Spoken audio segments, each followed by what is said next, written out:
How are you all? Hope everyone is okay. Went out last night on a bit of a leave-in do for somebody at work. Great night, so had a few pints, not too many, didn't get too greedy. I think it ended up about 6 though, 7, which is quite a bit for me. So we're a little bit rough as you do. Still on to a bit of a fry up this morning though, and a couple of paracetamol just to get rid of that little headache, and you know what it's like. So just thought come in the greenhouse, see what's going off in here like I do every day. Not a lot really. However, there's one thing that does need doing, and you will notice that on this pond it's a bit frothy. About a month ago, well not a month ago, a few months ago, over winter, a couple of my koi developed some like marks on the side, you know, where they get like infected, like a race scale type stuff. And that can really flare up and get really bad. And it gets like really badly, you know, the scale comes off and then, or it just goes green. You get like fungus, like stuff growing all over it. I think you've all experienced it probably. So yeah, there's been a couple of koi over winter where you notice a bit red and then it gets progressively worse. So a couple of, well, last month I bought some Virkon. I didn't get the tablets, I got the powder. It's a lot more cost effective. So this has got a little bit of Virkon in, and also this one has, but I think what this is mainly on this pond, on this one, that's organics in the water.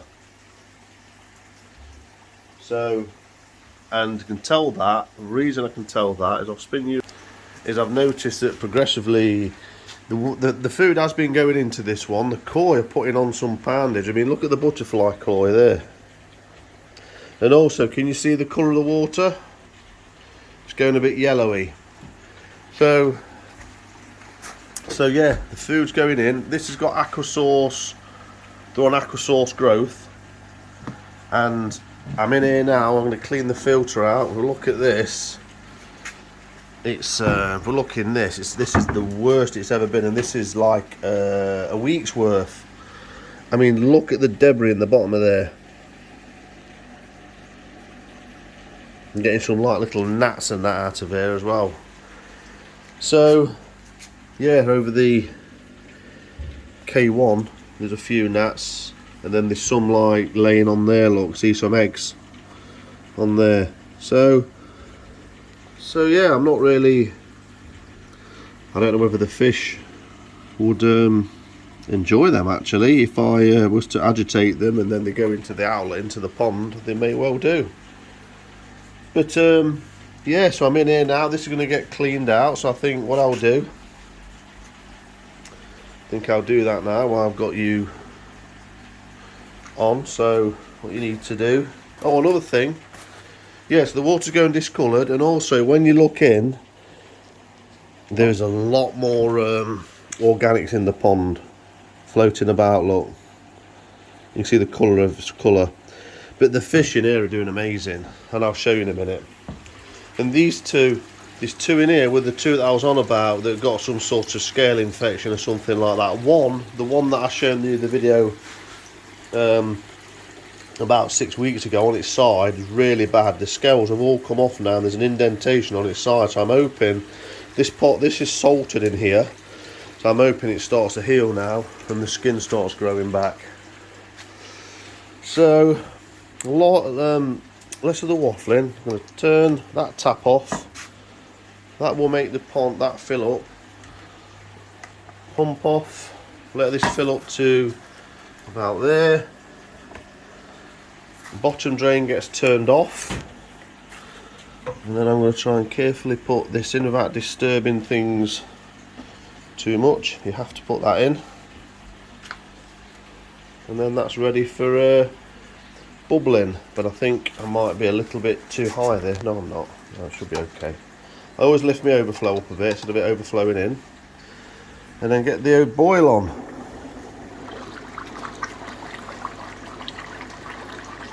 Here we go.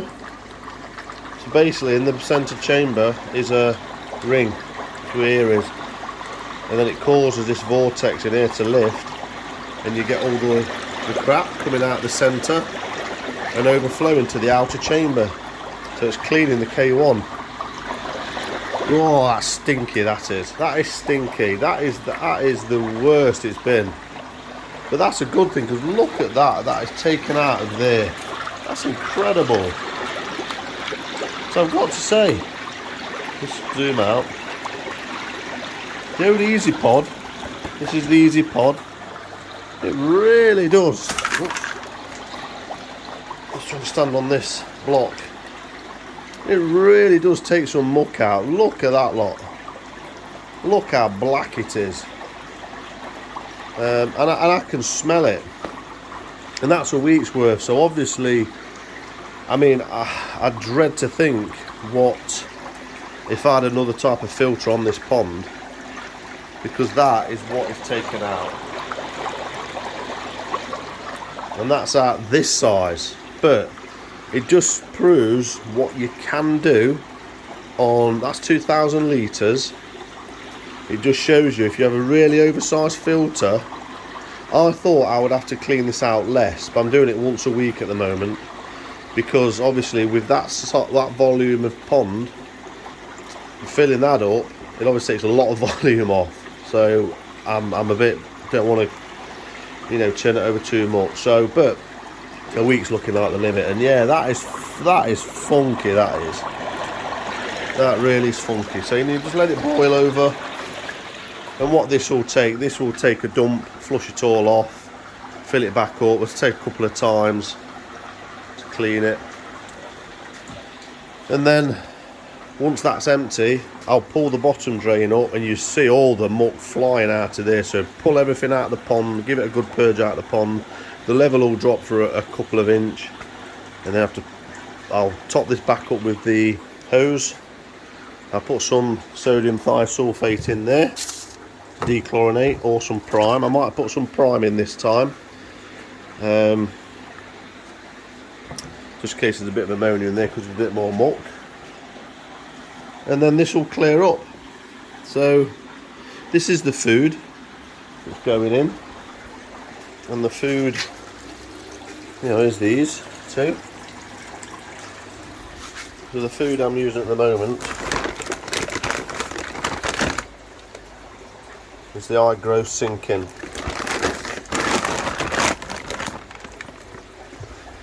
So yeah, so that's having a good clean. There's a little bit of Virkon in there at the moment, but like I say, I don't think that's the Virkon that's doing that. I think that's the dissolved organic compounds in the water. Got a couple of these thermometers. I know they're not terribly accurate, but 20 degrees. We've got a power on them. If you hold the power button down, you can actually turn them off, save the battery. I've popped one on this one as well. They're only a few pound. I said it's 19.5. I don't know why. That's probably the accuracy between the two devices. There's probably 0.5 to 1 degree between them. So it's very similar. So they're both about 20 degrees, I'd say. And that's what you're using these for, to get like a rounded idea. So we'll see if we can have a little look at the fish. Look at the chagoi. Chagoi is amazing. It's like a dolphin. I just wish the water was a bit cleaner. Look at the chagoi. That's the grow and show. Amazing. Lovely fish. Oh, and actually, I tell a bit of a lie. What I have been doing every day, I've been putting in this really high protein in.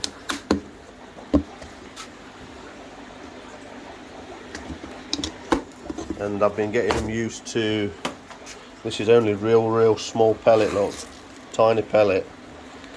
And what I do, I'll just stand here. It's like a sinking. Just getting them used to me, so I can have a good look at them as well. Come.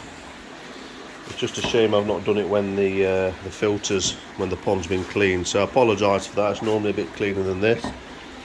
If I do.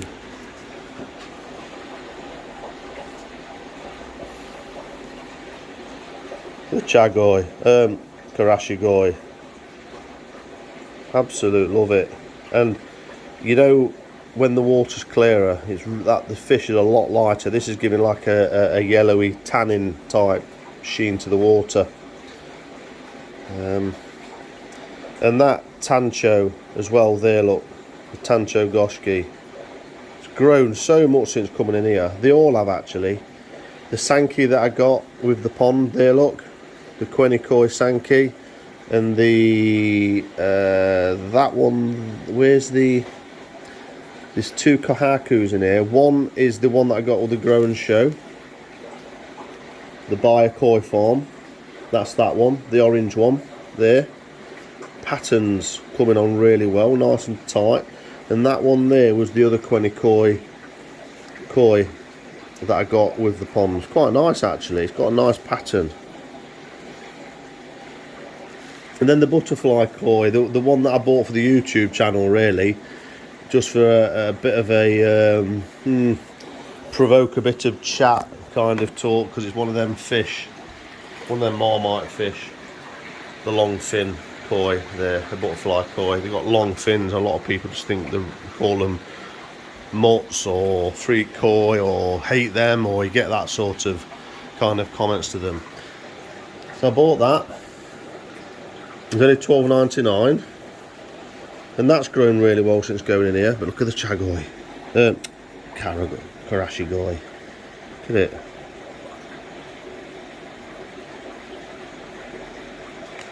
An absolute lump, but its head, it's like a dolphin. Weird. So yeah, growing really, really well. So I'm looking forward to at some point giving these, getting them out, bowling them up, and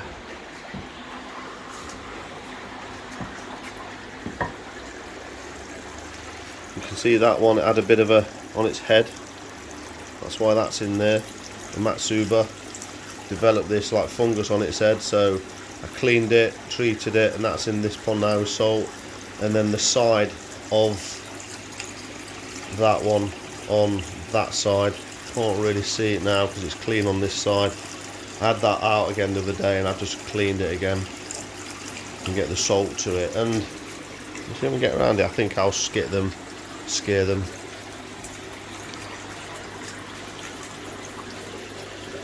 You can just see this side. In fact, wow.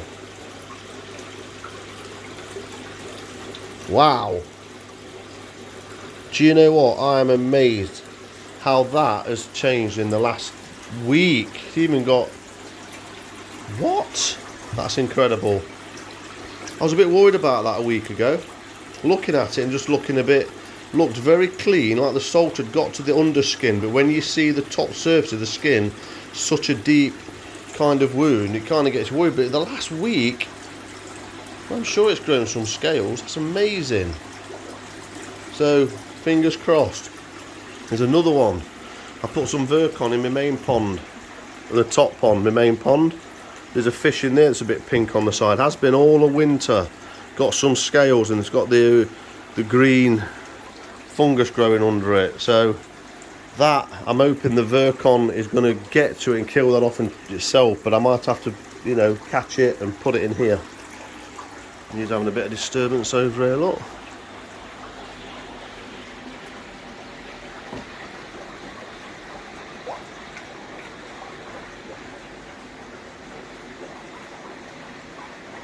But these coda, these smaller coda gin rings with the shiny scales, they've come on no end since being in here as well, look. There's that Coda Goshki, the Coda Tancho Goshki, the Coda Gin Ring Achiba. So let's have a look in here now. So yeah, as you can see, the inner is now, it doesn't look it, but there's less muck in there now. If I do that, so if you look at that, you've still got green and stuff in there, but it's cleaner. So that is, so what's happened now is most of that has been cleaned out because it's been knocked against each other. A lot of the muck has been taken out of it and pushed to the outside, leaving the beneficial bacteria and the biofilm clinging onto the media.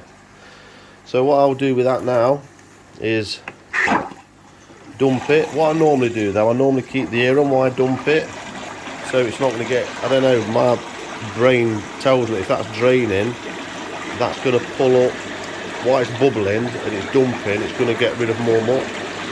So that's what's in my head anyway, whether that's true or not. Look at that one. Wow. Yeah.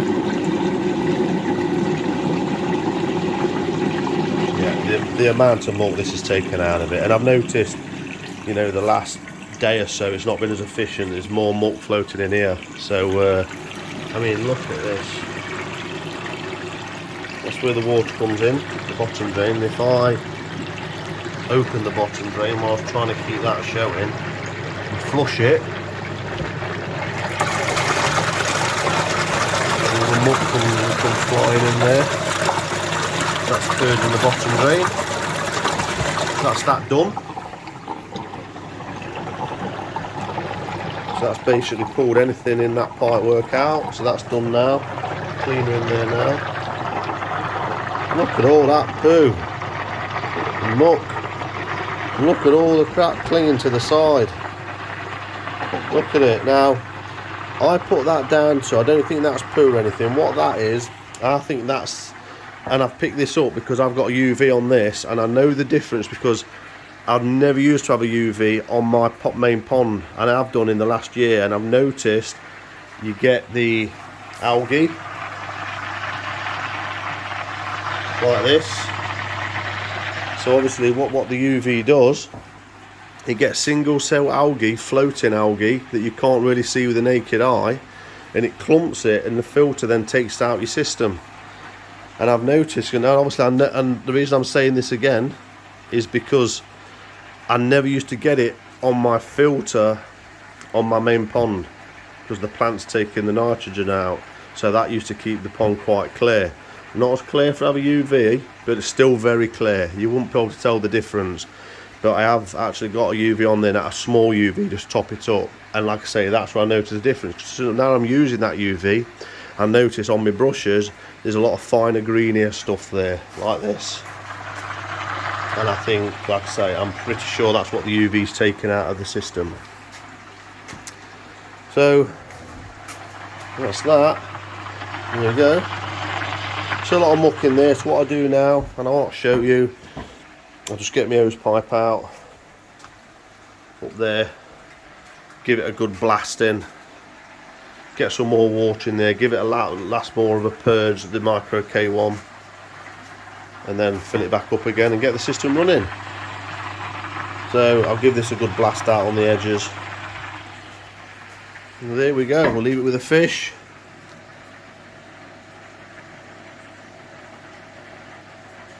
Things are going great guns in here, and the main pond's looking great as well. So have a great weekend, everybody. Hope your koi are okay. Are your koi okay? Having any problems? Do you want to ask any questions? Say, done well with parasites this year. Not had a problem at all. So fingers crossed for me. So far so good. Have you had any parasite problems you can share with people? Do you use Virkon? It's something that I will be using, I think, every month in summer, and I might drop it in winter, the odd occasion. So it will be something I'll have in the arsenal of ammunition and tools, as you do. So on that note, thanks for watching. Look after yourselves. See you on the next one.